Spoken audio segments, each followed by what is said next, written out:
let's take this time now of 2013 spring to 2014 and analyze it a little further. In March of 2013, so we're only a couple months away from that, um, we're going to have a few things that are going to begin. We're going to have Mars in Aries, and we're going to have Jupiter in Gemini, and that's going to start energizing our lives earlier than usual, because usually things get energized more after springtime. But I think even earlier in our time, like the end of winter, we're going to find things are beginning to get more energized. And I always look at, when planets are moving, I always look at what they mean to the United States natal chart. The United States natal chart is July 4th, 1776. And when you take a look at that, at where the planets were on July 4th, 1776, you know what the United States natal chart is. So when planets keep moving, just like if they move and they have an effect on your natal chart, you'll know it's called a transit, and that's when things are going to happen in your life, when those planets make a geometrical pattern to the natal planets in your chart. Well, same thing with the United States chart or any country. That's the moment of its birth. And so that's who it is. And planets keep moving, of course, and those are transits, and the transits to those natal planets are what cause the big changes that happen in a country. So lots of changes coming up for America over this next year. The climax of it is going to be in the spring of 2014, because what's going to happen in the spring of 2014 is that the Uranus-Pluto square is going to be right to the sun of the United States. The sun of the United States in its natal chart is 13 degrees of Cancer. Uranus and Pluto will be at 13 degrees of Aries and 13 degrees of Capricorn. They'll be making a square and an opposition to the United States sun. At that same time, Mars and Jupiter will be in Libra and Cancer. That will form a really important astrological configuration called a Grand Cross.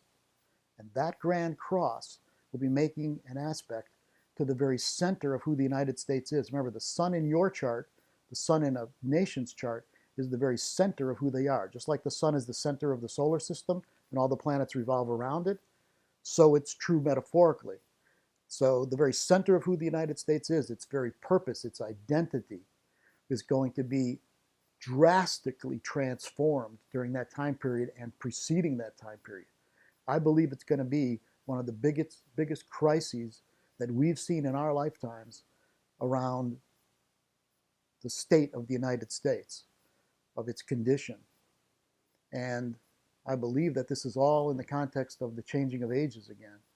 So that means that the United States is going to have to transform itself in a way that it's more a part of this Aquarian age than it is a part of the Pisces age. Now remember that the Pisces age started when there was an empire. And now we end that age with another empire, and that empire is mainly led by the United States. Since Aquarius is about equality, and the United States is a superpower, that means that the United States is going to have to become more an equal member of our world family in order for us to move into an Aquarian age. The Pisces age was about the one God. And of course, all sorts of religions think that they know that one God, the one nation. It's like the one all the time. The Aquarian age will be about the many, but the many all connected as one. So it's like diversity in unity is what the Aquarian age will be. But equality among all the members in diversity. So the United States is going to have to go through a huge transformation now over this next year, or year and a half, in order to become more of an equal member of our human family. And you know what exactly will happen? I just believe that the economy will be threatened much more than it is now, and I believe that conflicts will occur across the world that will start balancing out the power structure in our world. and that we as Americans need to get used to a certain kind of humility now. And I think it's nice to think of yourself as living in a great country, and we do. But to think that we're better than other countries and other peoples, that's what has to change. And it has to change inside of each one of us, too. So back to March. In March, with Jupiter in Gemini and Mars in Aries, and Uranus in Aries, too, it's going to mean that it's going to be the beginning of, I believe, more conflicts in the world. And then as the springtime happens, there's going to be 3 eclipses this spring. Usually there's 2 eclipses in a season, but this time there'll be 3. There'll be one on the 25th of April, one on, I believe, the 9th of May, and another one on the 25th of May. And then during that time period, the Uranus square Pluto will be exact again. So we'll have a very intense, a very powerful springtime with a lot of change in it. And then part of that springtime, Jupiter and Mars will be conjunct the United States Mars during that time period. So usually when you see that happen, that the United States Mars is being touched off, it means that things that have to do with the United States strength in the world, with its military, is being touched off. And so I imagine that there'll be some conflicts that the United States will be involved in, even more than we're involved in now. That'll be happening in the springtime.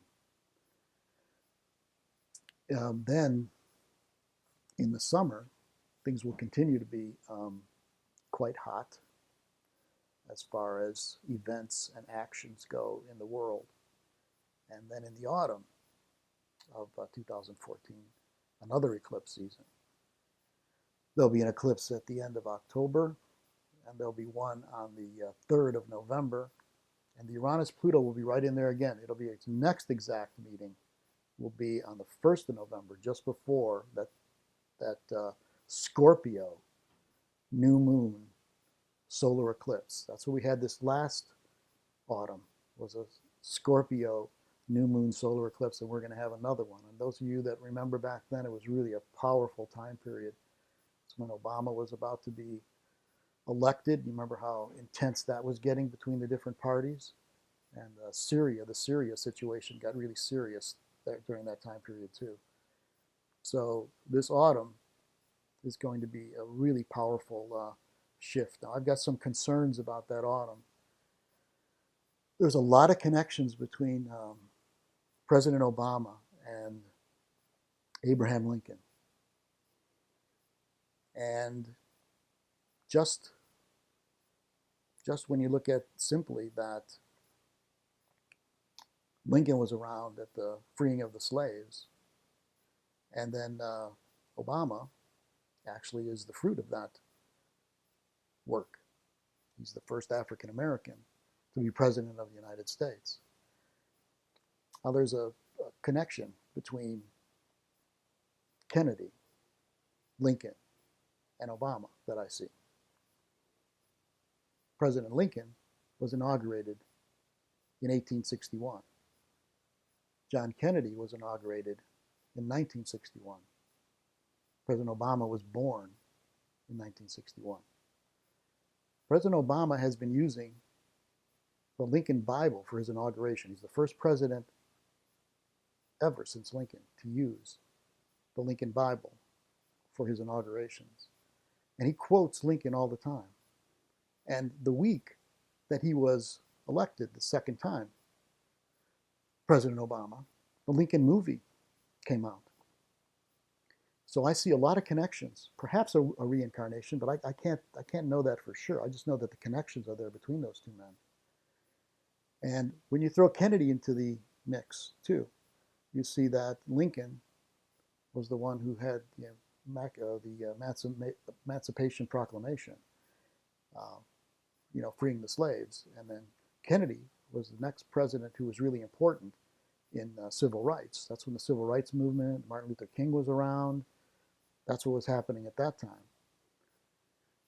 I don't know if you know this, but a lot of connections between Kennedy and Lincoln, in that they both had vice president's named Johnson, who took over, and that President Kennedy's secretary was named Lincoln. President Lincoln's secretary was named Kennedy. And if you Google that, you'll find that there are all sorts of unbelievable connections between those two men. So now we throw President Obama into that mix too. And you got to say, I mean, so, I have a lot of concern that, of what might happen to President Obama, especially as we get into the autumn. By the way, this autumn also is the 50th anniversary of the assassination of John Kennedy. And the aspects this autumn, the two eclipses that are going to happen. The first eclipse is right on President Obama's Saturn. And the second eclipse is going to be square his sun, and Saturn will be a part of the eclipse. So it'll be a solar eclipse in Scorpio with Saturn in it, conjuncted, square to President Obama's sun. I mean, I've been doing this for a while. That's really powerful symbolism of stresses to his life at that time and possible danger to his life at that time. So when you look at the big picture, we're moving into this new age. And the Pisces age has been a lot about saviors and people sacrificing themselves for the betterment of others and sacrificing themselves with their lives. Whether you look at Lincoln or Kennedy or Christ or even other people like Martin Luther King, very important. John Lennon even, people that have fought for something greater than themselves, fought for a lot of principles that you could even consider, Aquarian age principles. And these men all sacrificed their lives, at least principles for the betterment of humanity. And so the Pisces age is about saviors, and it's about martyrs, and it's about looking for the one, whether that's a guru or whether that's a savior. The Aquarian age is about being in a group community and all of us sharing the responsibility of making this a better world, and not about anymore looking for the one or looking for the savior or looking for someone to change our world by themselves and through their death. So since President Obama is right in the transition, he's either going to be, in my estimation, the next person, that the last of the Pisces age that has to sacrifice themselves for humanity and moving into an Aquarian age, or we don't need it anymore. We're already crossing the threshold, and he will just help us and lead us into being this Aquarian age consciousness, and he doesn't have to sacrifice his life. So let's all pray and hope that that second scenario is the one that plays out. But it'll be an important shift now from 2013 spring to spring of 2014. And another thing that Obama and Lincoln have in common is a civil war. And you'll say, what do you mean? There certainly was a civil war in Lincoln's time. How about now? Well, if you take a look, there's kind of a cultural war that's going on, the red state, blue state kind of a thing. And it's been getting pretty ugly. And did you know that many people put in petitions for their states to secede from the Union after this second election for Obama? And did you know that now with the gun control issue, that there's a lot of people getting really, really angry on the wanting the guns side of things? So there's definitely a cultural war going on, and how big that becomes an actual civil war in our country, not necessarily where we're fighting, but perhaps, but more about how we're splitting apart as a country because of this kind of like difference in cultural values that we have one from another. So you can see that kind of cultural civil war, you can see that maybe conflicts in the world, especially the Middle East, are going to be happening this next year. I think Syria is an important um, part of what's going to happen in the Middle East. Everyone has got putting their interest into it, whether it's Al Qaeda or the United States, Western powers, um, Sunni Muslims, Shiite Muslims. I mean, everybody's trying to have a stake in how Syria is going to turn out. And of course, Israel is very concerned too. And the Israeli-Palestinian issue is going to be an important issue as part of this shift in ages. In fact, if you look at the Middle East, you can see how important it is to our shifting of ages. Because in the Middle East is where the major religions had their beginning, whether it's Islam or Christianity or Judaism. And when you take a look at civilizations, the first civilizations that we have had, most of them have been in that same area, whether it's Egypt, Sumeria, Babylonia, they all began there. So as we shift ages, what happens in the Middle East is extremely important because we have such strong roots as a human family in that Middle East. And of course, one of the big issues of changing ages is between an old paradigm, which is about um, chance and randomness and one against another, one religion against the other religion, one nation against another nation, just a feeling of separation that's on this planet. And of course, in this new age, it's not about separation anymore, it's about connection. So on a personal level, as we go through this very important year from spring 2013 to spring 2014, the work that each one of us does on a consciousness level is extremely important now. So we've all been programmed to believe in that old paradigm. Remember that. Whether it's the society, we're all part of this society. We all went to the same schools and got the same learnings and teachings, and our families are part of that programming too. And so one of the main things that we each have to do is to rid ourselves of the old programming that's in our minds, our hearts, and our souls that teaches us that fear is something that we better pay attention to all the time, that tells us that each of us is separate from one another and everything is separate from one another. And even though there are major religions, they really don't teach you in a certain kind of way about the meaning that there is in our everyday lives and the sacredness that this earth has and that our human family has. And it really doesn't teach you much about your soul except that it goes somewhere after you die. There's not much teaching about being in touch with your soul and your soul patterns and what your soul is guiding you to do in your lifetime. And so part of this transformation that we each need to do and go through is to get more in touch with our deeper soul, more in touch with that voice inside of ourselves that teaches us to be authentically ourselves and not have to try to fit in to a society or to a family that says, this is the role that we want you to have. This is how we want you to be. And you have to get a job just to make money. And that there is no real meaning that you can search for in your work, in your relationships, in your life. It's just kind of chance or random or failure on your part or failure on someone else's part. But to get back into the depth of our souls and to realize that there's a voice in there that helps to guide us, and that voice is a voice that knows that everything in the universe and everything in our world on the deepest of levels is connected. And we need to get back to those connections because those connections will guide us, each one of us in our lives.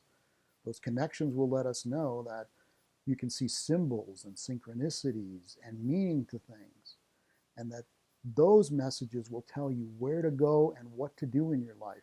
And your life doesn't have to be driven by the obligations to a culture or to your family structures that takes you away from the basic authenticity that's in your heart and in your soul. So there's a lot of work with that we each have to do. And when there's a crisis in the world or a crisis in our lives, instead of seeing it from a doom and gloom kind of place, it's better to see it as what are the messages from the universe that we're getting? And what kind of changes can we make that will help us move more into the consciousness of the Aquarian age. Move into the consciousness of all of us are one. We're all united as the same family. And when these crises come up in our world, the best thing to do is to go deeper, or find healers, or do anything that's going to help you to feel this connection that you have both to yourself and to the greater universe. So this is going to be an important year with this Uranus square Pluto. And remember that we're, in my estimation, in the last 7.5 years or so, before we move into the Aquarian age. So we each have a lot of work, and there's going to be a lot of events that happen in the greater world that are going to help us to make the shift. Remember, again, it's not about fear. It's about looking for the messages as to what you need to do in your life in order to grow, in order to get better, in order to evolve, because that's what this is about. It's about evolution of our souls.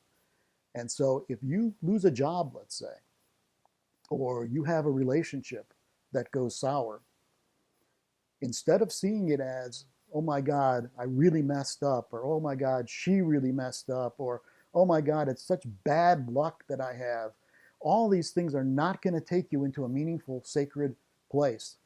To see it as, this was not meant to last any longer. The seasons of my life are changing. The relationship, the job, it's time to let it go. There's some lessons I need to learn. Maybe there's some things I did wrong that I can, right the next time around. But it's all meaningful. It's all happening for a reason. And it's a changing of a season from one season to the next in my life. That's the important thing to get with any events that happen into your life.